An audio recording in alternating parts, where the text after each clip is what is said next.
വായർ 14-ാം അധ്യായം 1 മുതൽ 46 വരെയുള്ള വാക്യങ്ങൾ. അൽക്കിമോസിന്റെ തന്ത്രം. 3 കൊല്ലത്തിന് ശേഷം സെല്യൂക്കസിന്റെ പുത്രൻ ഡെമന്ത്രിയോസ് കടൽമാർഗം സുശക്തമായ ഒരു സേനയോടൊപ്പം കപ്പൽപ്പടയോടുകൂടെ ട്രിപ്പോളിസ് തുറമുഖത്ത് എത്തിയിരിക്കുന്നു എന്ന് യൂദാസും അനുചാരകന്മാരും കേട്ടു. അവൻ അന്ത്യോസ്കസിനെയും അവന്റെ രക്ഷകർത്താവായ ലിസിയാസിനെയും നിഗ്രഹിച്ച് രാജ്യം കൈവശപ്പെടുത്തിയിരിക്കുന്നുവെന്നും അവർ അറിഞ്ഞു. പ്രധാന പുരോഹിതന്മാരായിരുന്നുവെങ്കിലും പിന്നീട് ചിത്രത്തിന്റെ കാലത്ത് സുമനസ മലിനമായി തീർന്ന അൽക്കിമോസ് എന്നൊരുവൻ തനിക്ക് നിർബാധം ജീവിക്കാനോ വീണ്ടും ബലിപീഠത്തിൽ ശുശ്രൂഷിക്കാനോ മാർഗമില്ലെന്ന് മനസ്സിലാക്കി. അവൻ 181-ാം ആണ്ട് ദെമത്രിയൂസ് രാജാവിന്റെ അടുത്തെത്തി ആചാരമനുസരിച്ച് ഒരു സ്വർണ്ണ മകുടവും ഈന്തപ്പന കൈയും ദേവാലയത്തിൽ സൂക്ഷിച്ചിരുന്ന ഏതാനും ഒലിവ് ശാഖകളും സമ്മാനിച്ചു. അന്നേ ദിവസം അവനൊന്നും സംസാരിച്ചില്ല. എന്നാൽ ദെമന്ത്രിയോസ് അവനെ കാര്യാലോചന സംഘത്തിലേക്ക് ക്ഷണിക്കുകയും യഹൂദരുടെ താല്പര്യങ്ങളെയും ലക്ഷ്യങ്ങളെയും കുറിച്ച് ആരായുകയും ചെയ്തപ്പോൾ അവന് തന്റെ ഭ്രാന്ത ലക്ഷ്യങ്ങൾ ഉന്നയിക്കാൻ അവസരം ലഭിച്ചു. അവൻ പറഞ്ഞു, യൂദാസ് മക്കബയോസിന്റെ നേതൃത്വത്തിൽ ഹസീദയർ എന്ന് വിളിക്കപ്പെടുന്ന ഒരു യഹൂദ സമൂഹമുണ്ട്. അവനാണ് യുദ്ധവും കലാപവും വളർത്തുന്നത്. രാജ്യത്ത് ശാന്തി കൈവരാൻ അവർ സമ്മതിക്കുകയില്ല. അതിനാലാണ് എനിക്ക് പൈതൃകമായി ലഭിച്ചിട്ടുള്ള പദവി, പ്രധാന പുരോഹിത സ്ഥാനം ഉപേക്ഷിച്ച് ഞാൻ ഇവിടെ വന്നിരിക്കുന്നത്. എനിക്ക് രാജാവിന്റെ കാര്യങ്ങളിലേക്കുള്ള ആത്മാർത്ഥമായ താല്പര്യമാണ് എന്നെ ഇങ്ങോട്ട് നയിച്ച ഒന്നാമത്തെ കാരണം. രണ്ടാമത്തേത് സഹന പൗരന്മാരെ കുറിച്ചുള്ള ശ്രദ്ധ. ഞാൻ മുൻപ് സൂചിപ്പിച്ച കൂട്ടരുടെ നിരന്തരവാദപരമായ പ്രവർത്തികൾ നിമിത്തം ഞങ്ങളുടെ രാജ്യം മുഴുവൻ ദുരിതത്തിലാണ്ടിരിക്കുന്നു. കാര്യങ്ങളെന്ന് സൂക്ഷ്മമായി അറിഞ്ഞിരിക്കേണ്ടതിനാൽ മഹാരാജാവെ, അങ്ങേക്ക് എല്ലാവരോടുമുള്ള ദയാവായ്പ ഞങ്ങളോടും ദുരിതം അനുഭവിക്കുന്ന ഞങ്ങളുടെ ജനത്തോടും ഉണ്ടായിരിക്കണമേ. യൂദാസ് ജീവിച്ചിരിക്കുന്നിടത്തോളം കാലം രാജ്യത്ത് സമാധാനം ഉണ്ടാവുകയില്ല. അൽക്കിമോസ് പറഞ്ഞ് നിർത്തിയപ്പോൾ യൂദാസിന്റെ വൈരികളായ രാജസുഹൃത്തുക്കൾ ദെമയോന്ത്രസിന്റെ കോപാഗ്നിയെ ആളിക്കത്തിച്ചു. യൂദാസിനെ വധിച്ച് അവന്റെ അനുയായികളെ ചിതറിക്കാനും മഹത്തായ ദേവാലയത്തിന്റെ പ്രധാന പുരോഹിതനായി അൽക്കിമോസിനെ പ്രതിഷ്ഠിക്കാനും വേണ്ടി ഗജസേനയുടെ നായകനായ നിക്കാനോറിനെ ദെമന്ത്രിയൂസ് യൂദായുടെ ഭരണകർത്താവായി നിയമിച്ചു. യൂദാസിനെ ഭയന്നോടിപ്പോയ യൂദയിലെങ്ങുമുള്ള വിജാതിയർ യഹൂദർ അനുഭവിക്കുന്ന അനർത്ഥങ്ങളും ആപത്തുകളും തങ്ങൾക്ക് ശ്രേഷ്ഠ വരുത്തുമെന്നും വിചാരിച്ച് നിക്കാനോറിന്റെ പക്ഷം ചേർന്നു. നിക്കാനോറും യൂദാസും മിത്രങ്ങൾ.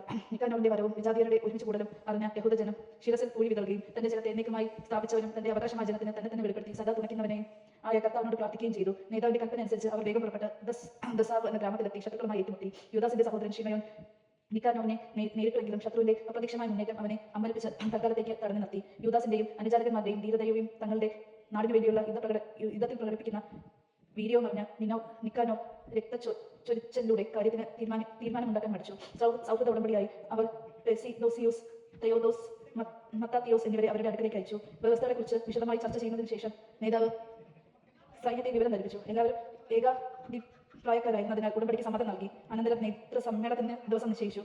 ഇരു സൈന്യത്തിൽ നിന്ന് ഓരോ രഥം മുൻപോട്ട് വന്നു.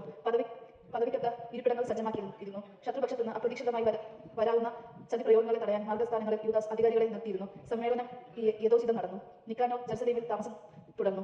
അവൻ അനുചിതമായി ഒന്നും പ്രവർത്തിച്ചില്ല. മാത്രമല്ല തന്റെ പക്ഷത്ത് ചേർന്നിരുന്ന ജനങ്ങളെ പിരിച്ചുവിടുകയും ചെയ്തു. അവൻ യൂദാസിനെ വിട്ടുപിരിയാതെ നിന്ന് അവനോട് ഗാഢമായ സൗഹൃദം പുലർത്തി. വിവാഹം ചെയ്യാൻ യൂദാസിനെ അവൻ നിർബന്ധിക്കുകയും അവന് സന്താനങ്ങൾ ഉണ്ടായി കാണാൻ ആഗ്രഹം പ്രകടിപ്പിക്കുകയും ചെയ്തു. അങ്ങനെ യൂദാസ് വിവാഹിതനായി മറ്റുള്ളവരോടൊപ്പം സ്വസ്ഥ ജീവിതം നയിച്ചു. ദേവാലയത്തിനെതിരെ ഭീഷണി. എന്നാൽ അവരുടെ സൗഹൃദം കണ്ട അൽക്കിമോസ് ഉടമ്പടി പത്രികയും കൊണ്ട് ദെമേന്ത്രസിന്റെ അടുത്തെത്തി. നിക്കാനോർ രാജദ്രോഹിയായ യൂദാസിനെ തന്റെ പിൻഗാമിയായി നിയോഗിച്ചു. രാജാവിനോട് അവിശ്വസ്തത കാണിച്ചിരിക്കുന്നു എന്ന് പറഞ്ഞ് ആ നീചന്റെ വ്യാജമായ കുറ്റാരോപണങ്ങളാൽ രാജാവ് ക്ഷുബ്ധനും കോപാകുലവുമായി. ഉടമ്പടിയിൽ താൻ അസന്തുഷ്ടനാണെന്നും ഉടനടി മക്കാബോസിനെ ബന്ധസ്ഥനാക്കി അന്ത്യോക്യയിലേക്ക് അയക്കണമെന്നും നിക്കാനോറിന് കൽപ്പന നൽകി. സന്ദേശം ലഭിച്ച നിക്കാനോർ യൂദാസ് ഒരു തെറ്റും ചെയ്യാതിരിക്കെ ഉടമ്പടി ആസാദമാക്കേണ്ടിയിരിക്കുന്നതോർത്ത് അസ്വസ്ഥനായി. രാജാവിനെ എതിർക്കുക അസാധ്യമായതിനാൽ തന്ത്രപൂർവ്വം രാജകൽപ്പന നിർവഹിക്കാൻ അവർ അവസരം കാത്തു. നിക്കാനോർ തന്നോട് കൂടുതൽ പൗരുഷമായി പെരുമാറുന്നുവെന്നും അവന്റെ സന്ദേശങ്ങൾ അസാധാരണമായ കാര്യങ്ങൾ ആവശ്യത്തോടു കൂടിയാണെന്നും മക്കാബോസ് കണ്ടു. അത് ദുരുദ്ദേശപരമെന്ന് മനസ്സിലാക്കി അവൻ തന്റെ അനുയായികളിൽ ഒട്ടേറെ പേരോടുകൂടി ഒളിവിൽ പോയി. യൂദാസ് തന്നെ സമർത്ഥമായി കൗളിപ്പിച്ചിരുന്നുവെന്ന് നിക്കാനോർ കണ്ടു. അവൻ വിശുദ്ധവും മഹത്വമായ ദേവാലയത്തിലെത്തി. അവിടെ പതിവനുസരിച്ച് ബലികൾ അർപ്പിച്ചുകൊണ്ടിരുന്നു. പുരോഹിതന്മാരോട് അവനെ പിടിച്ചേൽപ്പിക്കാൻ ആജ്ഞാപിച്ചു. അവൻ അന്വേഷിക്കുന്ന ആൾ എവിടെ എന്നറിയില്ലെന്ന് അവർ ആണയിട്ട് പറഞ്ഞപ്പോൾ അവൻ ശ്രീകോവിലിനെതിരെ കൈചൂണ്ടി ശബ്ദപൂർവ്വം ആക്രോശിച്ചു. യൂദാസിനെ ബന്ധസ്ഥനാക്കി ഏൽപ്പിച്ചില്ലെങ്കിൽ ഈ ദേവാലയം നശിപ്പിച്ച് ബലിപീഠം ഞാൻ തകർക്കും. തത്സ്ഥാനം ദിയോനോസിന് ഒരു മഹാക്ഷേത്രം ഞാൻ പണിയും. ഇത് പറഞ്ഞിട്ട് അവൻ അവിടെ നിന്ന് പോയി. അപ്പോൾ പുരോഹിതന്മാർ സ്വർഗ്ഗത്തിലേക്ക് കൈകൾ ഉയർത്തി തങ്ങളെ എന്നും രക്ഷിക്കുന്നവനെ വിളിച്ച് ഇങ്ങനെ പ്രാർത്ഥിച്ചു: സകലത്തിന്റെയും നാഥ, ഒന്നിന്റെയും ആവശ്യം അങ്ങേക്കില്ല, എങ്കിലും ഞങ്ങളുടെ ഇടയിൽ വസിക്കാൻ ഒരു ആലയം ഉണ്ടാക്കാൻ അങ്ങ് മനസ്സായി. സർവ്വപരിശുദ്ധിയുടെയും ഉടവനായ കർത്താവെ, ഈയിടെ ശുദ്ധീകരണം കഴിഞ്ഞ ഈ ആലയത്തെ എന്നേക്കും അതിന്റെ പരിശുദ്ധിയിൽ സംരക്ഷിക്കണമേ.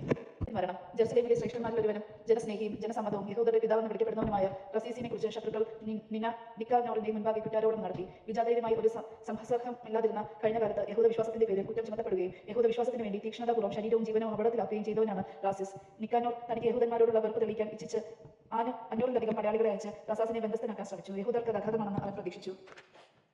പടയാളികൾ ഗോപുരം പിടിച്ചടക്കുമെന്ന ഘട്ടത്തിലായി. അവർ അങ്കണ കവാടത്തോടടുത്തു. വാതിലുകൾ തീ വയ്ക്കാൻ ഉത്തരവും നൽകപ്പെട്ടു. അപ്രസക്തമായി മനസ്സിലാക്കിയ റാസിസ് പെട്ടെന്ന് സ്വന്തം വാളിന്മേൽ വീണു. പാപികളുടെ കരങ്ങളിൽ പതിച്ച തന്റെ ജന്മത്തിന് യോഗ്യമല്ലാത്ത അതിക്രമങ്ങൾ സഹിക്കുന്നതിനേക്കാൾ മാന്യമായി മരിക്കാൻ അവൻ ഇഷ്ടപ്പെട്ടു. എന്നാൽ ഉത്കണ്ഠയും തിടുക്കവും മൂലം വീഴ്ച ലക്ഷ്യം തെറ്റി. സൈന്യം വാതിൽക്കലിലൂടെ തള്ളി കയറിക്കൊണ്ടിരുന്നു. അവൻ ധീരതയോടെ ഓടി മതിലിൽ കയറി പടയാളികളുടെ മധ്യത്തിലേക്ക് വിരോചിതമായി ചാടി. പടയാളികൾ തിടുക്കത്തിൽ പിൻവാങ്ങി. അങ്ങനെ ഒഴിഞ്ഞു കിട്ടിയ സ്ഥലത്ത് അവൻ വീണു. അവൻ എന്നിട്ട് മരിച്ചില്ല. കോപം ജ്വലിച്ച് അവൻ എഴുന്നേറ്റു. കഠിനമായ മുറിവുകളിൽ നിന്ന് രക്തം കുതിച്ചൊഴുകി. സൈന്യത്തിൽ നെടുനീളെ അവൻ പാഞ്ഞു ചെന്ന് കുത്തനെ ഉള്ള ഒരു പാറയിൽ കയറി രക്തം മുഴുവൻ വാർന്നു കഴിഞ്ഞിട്ടും ഇരു കൈകൾ കൊണ്ടും തന്റെ കുടലുകൾ പറിച്ചെടുത്തു. അവ തനിക്ക് തിരിച്ചു തരണമെന്ന ജീവന്റെയും ചേതനയുടെയും കർത്താവിനോട് പ്രാർത്ഥിച്ചുകൊണ്ട് അവൻ ആ പടയാളികളുടെ മധ്യത്തിലേക്ക് വലിച്ചെറിഞ്ഞു. ഈ വിധമായിരുന്നു അവന്റെ മരണം. ദൈവജനമാണ് നാം കേട്ടത്. നമുക്ക് ദൈവത്തെ സ്തുതിക്കാം. ക്രിസ്തു അങ്ങേക്ക് സ്തുതി.